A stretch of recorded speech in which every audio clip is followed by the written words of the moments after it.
Hi there. So finished 3-2 to us, winning in injury time against Bournemouth today. Your thoughts on the game? Man, honestly, thoughts on the game, I don't know where to start. Firstly, I'll say these are the sorts of games that you remember forever. I don't think I've had a better moment in this stadium than that, because it was carnage, absolute carnage. Where I started celebrating, where I ended up celebrating was miles apart. It was just brilliant, man. Hugging everyone around me on seats, just absolute limbs. And that's what you live for. Do you know, you pay expensive season ticket prices here, and it's in moments like this that it's all worthwhile, because, you know, most of the time you're watching games and you're stressed. You're desperate to go get a 1-0 lead, or you're annoyed at the ref. Most time you're stressed. Moments like that, you're just absolutely buzzing, you're floating, you're on clouds. It's a drug. That's why you come back. So my thoughts on the game were just, oh man, it will live long in the memory. And you know what, you can either turn up here and win 2-0 and it's a nice regulation victory like what Man City did earlier, or you can do this. It's these games that make you think we might win this goddamn league. It's these games that make you think it could just be our year, the way it's going for us. All those VAR calls that didn't go for us, and then we get Rhys Nelson acting like he's some sort of veteran that plays every single week, the calmest man in the stadium, left foot, easy goal. I can't believe it. And you saw the reaction, everyone, all the subs, the staff, everyone running on the pitch, fans going crazy. What an unbelievable game. What a way to win it. Special. We showed great fighting spirit. They caught us cold with that early goal after 10 seconds or so, but we kept fighting. That first half we completely dominated it at 80+% possession, so we really fought hard. We couldn't get that goal. Then we went 2-0 down, but we still kept fighting. A lot of credit to the team for that. Yeah, massive credit. You know, it's one of those things, right?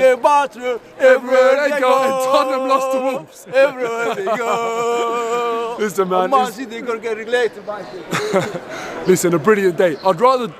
Can't believe I'm saying this, but I'd rather Tottenham had won and Man City had lost, but you know, I'll take it. It's always even sweeter when Tottenham mess up. But you know what, we're not even worried about Tottenham now. This is natural order resumed in terms of Tottenham doing nothing and Arsenal actually trying to do stuff, trying to achieve something special.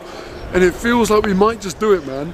I said before the Everton game, with how well we played, if you didn't believe it before the game, you better well believe it now. And I'm going to say it again for a very different reason, because of how much we insisted on winning the game, our resilience, our just never say die attitude.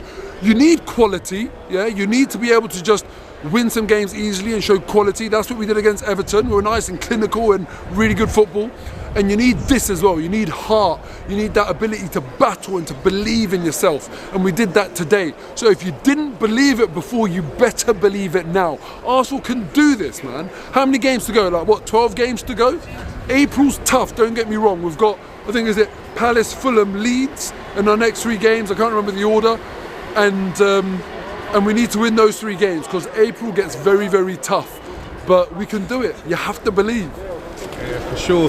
So to get us back into the game, Thomas Partey, come on, really played a big part. Got that goal to make it 2-1. Played a massive part in the second goal as well. He was outstanding today. Well, first half, I don't think he was. Second half, he was different gravy. He came on like a different man. First half, I thought he was actually a little bit sloppy, but I think he knew that. And I think that what we saw in the second half was a very clear, mature professional responding to, by his standards, a poor first half. And that's what you pay the big money for. He doesn't need anyone to tell him, oh, Thomas, you're not at the level today. I think he probably sat there in silence. He probably sat there in silence at half time thinking, I wasn't good enough, and came out like a different animal. Right now, I guarantee you he's getting drug tested, because he was so good in that second half. He had a shot of something, but it was a shot of kicking himself up the arse and really making sure he came out. He drove us to victory. That second goal that we scored was him. Obviously, he got the goal for the first goal, but the second goal, that work in midfield, and he released the ball down the side where Rhys Nelson got the assist. And Rhys Nelson today, man, I'm so happy for him. He doesn't play We don't see him for months on end. Then he comes up and turns up and plays like he's like one of the best wingers in the league, and he's match sharp. He's just brilliant. And Emil Smith-Rowe got an assist as well. So 2 subs that came on had the impact. Both Hale End boys. I love that. I love to see that. Okay, who would you give your man of the match to? Rhys Nelson. Rhys Nelson for sure. Because you know what? I've said this a few times now when people have spoken to me after the game. I'm not saying Rhys Nelson is our best winger, but he's our most traditional winger. He's our most out-and-out winger. And anyone that's watched Arsenal play this season, like any opposition they'll analyse how do you stop Arsenal. One of the key things people do to stop Arsenal now is double up on Saka, double up on Martinelli if he's out there. Whoever it is, the wingers, you double up on them and you make sure you don't give them anything, because that's where a lot of our attacking flair comes from. But it's easy to sort of, because we can be quite predictable in the way that we work on the wings, but Rhys Nelson is not what we usually do week in, week out. So when he came on, Bournemouth didn't have a plan for him. All of a sudden he's like quick, snappy, beats his man. Even his style of crossing was different. He wasn't floating it, he was whipping that ball in. Much harder to deal with. You don't have as much time to get your footing. It's not catching practice for the goalkeeper. So I feel like a traditional winger came on, Rhys Nelson that was today, he really made a massive impact. And for that moment alone, right at the end, if you think about the overall context, right? Man City have just won. Arsenal are 5 points clear, trying to achieve something we haven't achieved in 19 years. We've gone 2-0 down in 9 seconds of first goal, then 2-0 down. We've finally brought it back to 2-2. Rhys Nelson had a shot before, a minute or two before he scored the goal, bit of a tame shot. He apologised to his teammates. All of that context, and it falls to Rhys Nelson seconds ago. I'm not talking about a last minute goal, I'm talking about a last second goal. All of that context, does it play on his mind? Not a chance in hell. Casual as you like. Left foot, corner, done. Like it's nothing, like it's training. Rhys Nelson, I love you.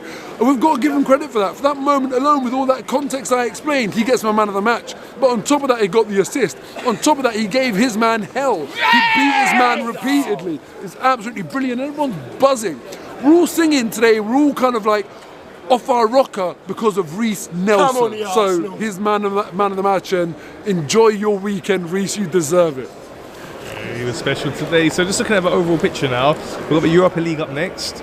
Would you look to rest players in that, or would not you Rhys Nelson? Out to in that Not Rhys Nelson. No. Do you know what? I think usually I would have been reluctant to rest players, but after the exertion of this game, perhaps we need to, because they gave everything. You have to give the boys so much credit. Even if we didn't get the winner, they gave everything. Martin Ødegaard, Thomas Partey, like we've discussed, Rhys Nelson, they gave everything. Saliba, Gabriel, Zinchenko, Ben White, how quickly they turned the ball over in defence every single time. The urgency they showed, second half I'm talking about, was brilliant. They gave everything. We might have to rest people, but Rhys Nelson shows that we've got quality in this squad, so I'm sure we can do the job against Sporting. And yeah, man, whatever it is, it's hard to even look at the next game right now, because all I can think about was that. Like I'm saying, I can't remember a more fun stadium experience in this ground than that. Just buzzing today.